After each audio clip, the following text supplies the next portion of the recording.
Tá aberto.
than grapes, I give you this vine of words.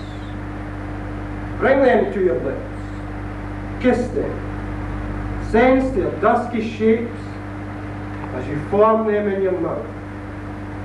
And now may they burst upon your tongue like stars. Good evening. Nice of you to come along tonight. My name is Bert Richard, and this next poem is about a croft in Lismore. Lismore is an island, as you probably know, between Oban and Mull. Croft Lismore. Croft, Fort C, a millennium mirrored in a prison. Your legend passes in a click to darkness, then to light. An old hump of land curves to cover you from the sea, where once their salt-sore hands stung the oars to rest. Anchored the longships and waded between jellyfish and reed to where I stand. The fort now 3 hewn teeth wind home, gaping at the sky.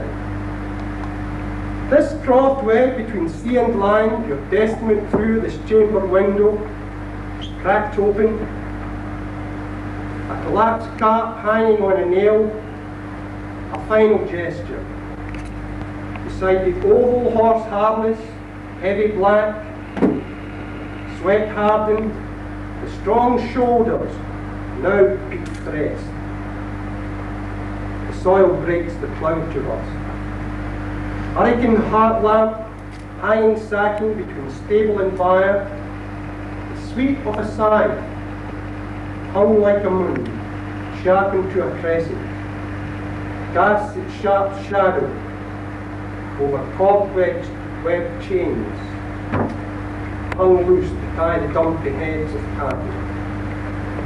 Coupled stone troughs of a bite of dry-tongued oats, a cracked keel cast in a corner, one fence post crisscrossed in bands of rusty wire, a piece of sheep's wool caught in a barb, cold range, bed end against a flaky wall. On rough-adged beams, both dried with age, a hazel stick, root-headed, unwalked, uncut by some narrowed hand. Small treasures in an open box, hinges, bent nails, broken hammerheads, stables, a bull's ring. The hasp door, your guardians, a dynasty of dogs, who chewed and clawed the splintered light, their footprints on the beach, their green and gold walk with the tide.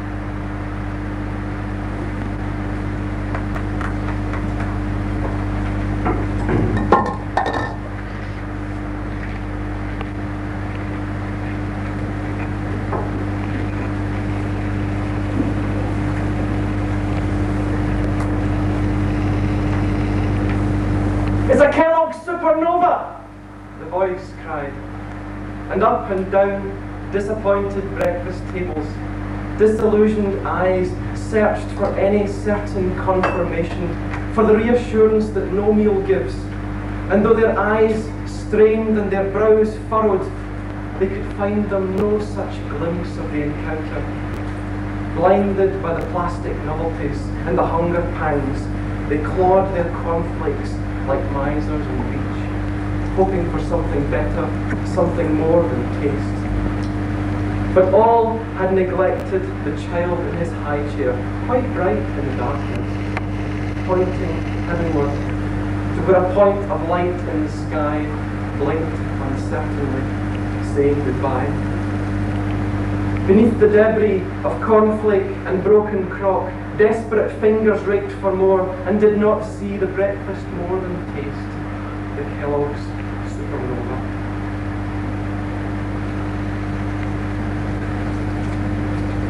Good evening, my name is in Pomeroy, for those of you who are fortunate enough not to know me. This next poem was written in Girvan, where I taught with Bert for a brief spell last year, and it concerns my positioning in the school playground in a hut, isolated from the rest of the scholastic community. It's called Playscape. What power wind through the loitered children blows, all alert and waking on football school mornings, a shamble of seaside laddies blown chill in gathered pickets on this November playground, or thrown as haphazard would sling shingle on the playscape. And did Aeolus, lifting satin-bearded cares from pillars of stone in caverns beyond the harbour town, blow the blonde boy's hair and make him as beautiful as the day was young, beyond the caws and shrills of the football schoolboys? And was the vision quickly gone, lost in a shamble of school and seaside sounds, as the bell rang out and the official day began?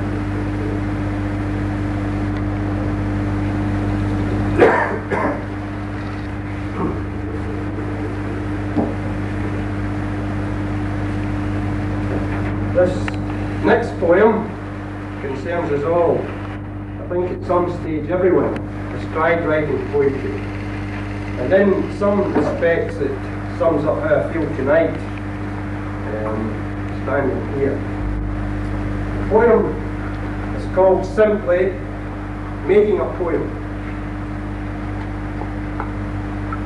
Making a poem is being at the cup final at half time and making love in the centre of the pitch. It's humorous, It's breaking into your house and discovering the door open.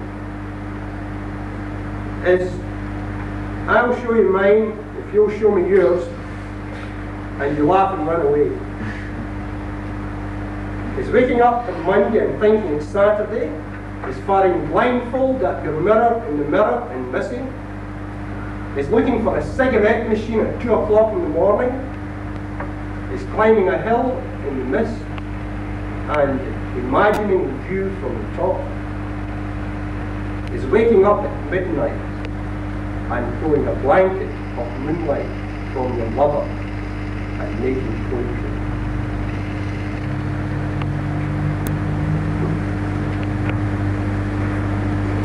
This next poem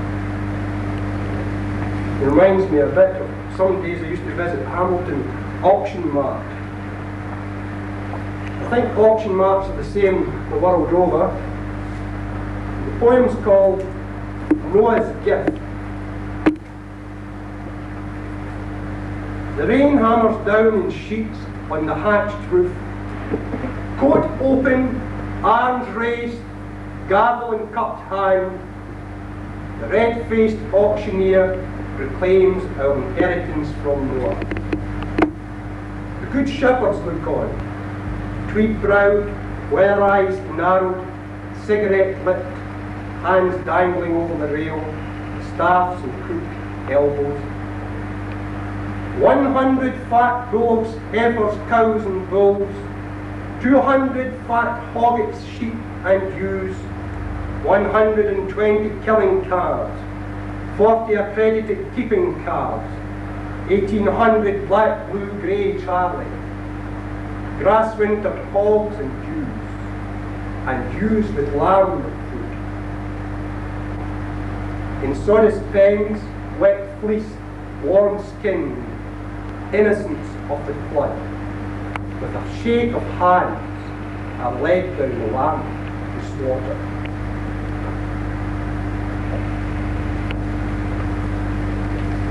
Having spent almost all my life in Ayrshire, this poem was written at this time of the year in the late 70s. It was one of the best Christmas presents I ever had, inasmuch that the Glasgow Herald published this poem on Christmas Day. Winter morning, Ayrshire. From the long dark shape of the farm, a dim yellow light shines out, your curtainless curtains. You can see the bare bulb as you pass, and almost hear the heavy crunch of boots and cold stone floors.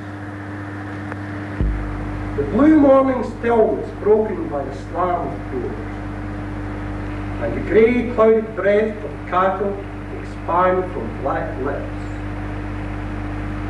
Beyond this winter moor stands the pit, like some dark pyramid, a tomb.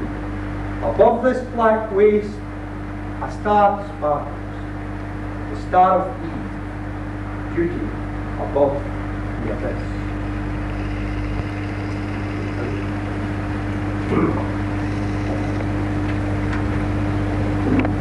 Well, I'd like to read a poem which is, I suppose, one of my favourites at the moment. It's written by one of the Merseyside poets, the triad of Merseyside poets that came out in the late 60s, McGough, however you pronounce the name, Patton and Henry. And this is just simply called At Lunchtime, A Story of Love. I find it quite interesting.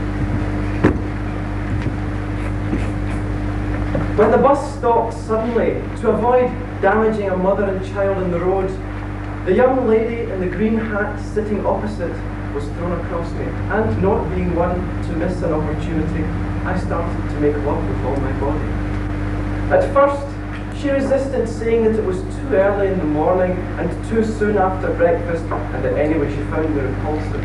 But when I explained that this being a nuclear age, the world was going to end at lunchtime, she took off her green hat, put her bus ticket in her pocket, and joined in the exercise. The bus people, and there were many of them, were shocked and surprised and amused and annoyed, but when the word got round that the world was coming to an end at lunchtime, they put their pride in their pockets with their bus tickets and made love one with the other. And even the bus conductor, being over, climbed into the cab and stuck up some sort of relationship with the driver. That night, on the bus coming home, we were all a little embarrassed, especially me and the young lady in the green hat. And we all started to say in different ways how hasty and foolish we had been. But then, always having been a bit of a lad, I stood up and said it was a pity that the world didn't nearly end every lunchtime, and that we could always pretend. And then it happened. Quick as a crash, we all changed partners, and soon the bus was a quiver with white mothball bodies doing naughty things. And the next day, and every day, in every bus, in every street, in every town, in every country, people pretended that the world was coming to an end at lunchtime. It still hasn't, although in a way it has.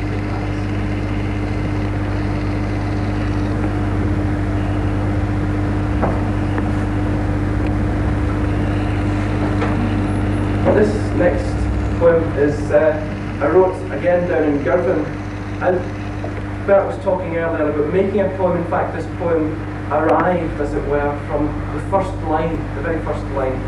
And I'll just explain that in the first line, the word pilot is as in Pontius Pilate. It's called Street Song. Going into the jeweller's, I want a pilot bowl, perfumed water, and toweling for a nation. Going into the baker's, explaining the stones given me by father. I ask for bread wrapped in a person preferably, enough to be broken at regular intervals in the journey. At the off sales, red wine, the staining kind, bottled with tears and sundry waters, enough to transfuse a holocaust. At the knocking shop, a brace of whores, ostensibly to bless, forgive and convince, not ignoring that very special one with the national conscience. At the ironmongers, various metal objects, most of them pointed, and enough hate to sustain an army. At the fishmongers, being told that 5,000 others had got there before me, I settled for man-sized nets and the alternative side of a fishing boat over which to practice. At the drapers, I took on rags and thoughts, for there remained no money more at my street's end, and I turned to view, but no one followed. only shy silence through the dusty town bade me go, as if a leper beggar on my way.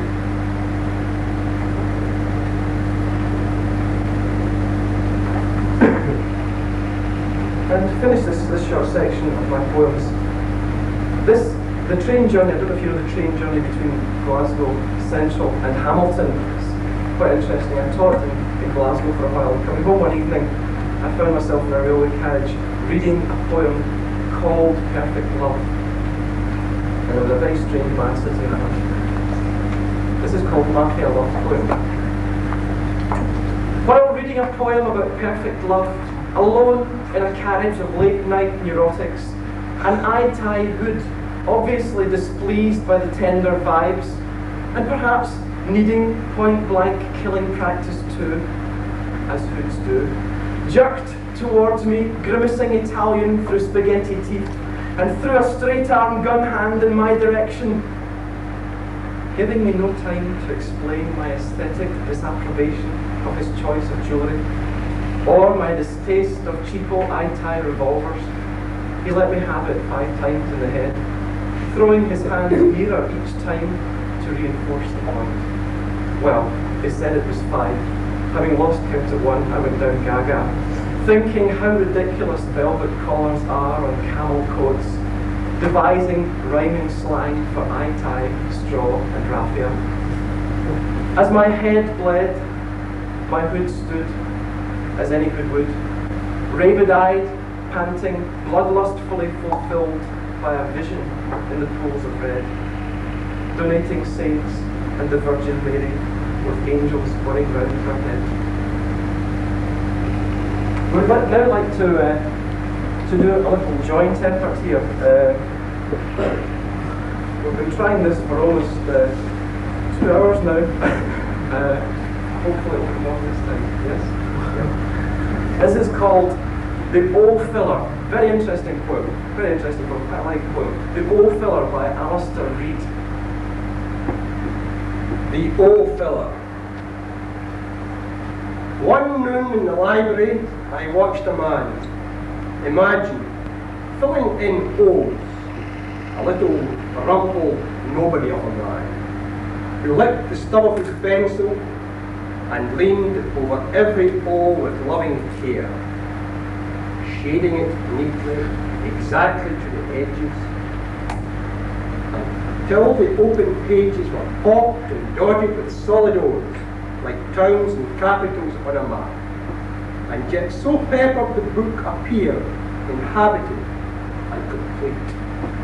That whole afternoon, as the light outside softened and the library groaned woodenly, he worked and worked, his O so patient shading descending like an eyelid over each open O for page after page. Not once did he miss one, or hover even a moment over an A, or an E, or a P, or a G, only the O's. Poodles of O's, O's multitudinous, O's manifold, O's italic and Roman. And what light on his crumpled face when he discovered, as I supposed, odd words like zoo and ooze, polo, oolong, and odontology. Think now, in that limitless library, all round the steep shelf walls bulging in their bindings, books stood waiting. Heaven knows how many he had so far filled, but still there remained uncountable volumes of O-laden prose and odes with inflated capital O's in the manner of Shelley, O-bearing Bibles and biographies, even whole sections devoted to O alone, all for his filling. Glory, glory, glory. How utterly open and endless the world must have seemed to him. How round and ample. Think of it, a pencil was all he needed. Life was one wide O. And why, at the end of things, should O's not be closed as eyes are? I envied him, for in my place across the table from him, had I accomplished anything as firm as he had, or as fruitful? What could I show?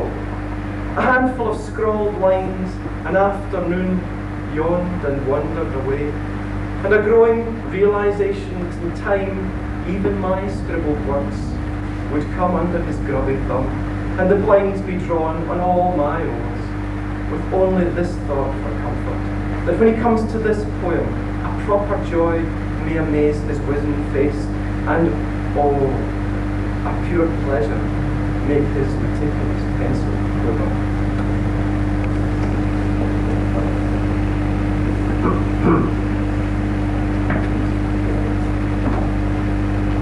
Now, so far, I haven't read any Scottish poems, but before I do this next one, which is a relevant connotation to us, I'm going to read this poem here. It's by Robert Garriott. Robert Garriott died quite recently. He was one of the few poets who wrote in a Scots which we all understand. We don't need a dictionary to read, to understand it. And it's called I'm Neutral. Last night in Scotland Street, I met a man that gruppit my lapel, a kind of foreign crater. He told me, you're a laurel between the lang nebs and the big heat cloud.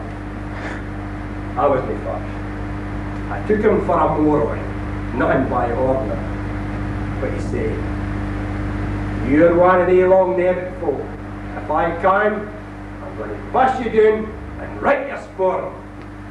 Oh, see, I'll get a medal for this job. Here, watch me. We came at you not. Your ways are your against. Shut your gob! Get a clout that knocked off my hat, calling, a fed! Come on, the big heat mob! Ah, well, I caught him at her, and that was that. Very Scottish. Now, this last poem I'm reading here in this section is slightly different. And it's by a modern poet called Adrian Mitchell. And the poem's called 15 million plastic bags. I was walking in a government warehouse where the daylight never goes. I saw 15 million plastic bags hanging in 1,000 rows. 5 million bags were 6 feet long. 5 million bags were 5 foot 5. 5 million were stamped with Mickey Mouse, and they came in a smaller size. Were they for guns or uniforms, or a kinky kind of party game? Then I saw each bag had a number, and every bag wore a name. And 5 million bags were 6 feet long, 5 million were 5 foot 5. 5 million were stamped with Mickey Mouse, and they came in a smaller size. So I've taken my bag from the hanger, and I've pulled it over my head, and I'll wait for the priest to zip it, so that radiation won't spread. Now 5 million bags are 6 feet long, 5 million are 5 foot 5. 5 million are stamped with Mickey Mouse, and they come in a smaller size.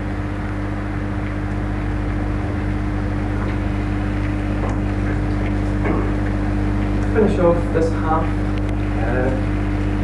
I'd like to read a poem by a very Irish poet, following Robert Garriott, a very Scottish poet. This is Seamus Heaney. And I find this next poem is called A Constable Calls. I find this a very mysterious poem. It certainly sends shivers up and down my spine. Shivers akin to the shivers I get when I read Walter de la Mare's. So Walter de la Mare's The Listener. Thank you, yes. Thank you for that.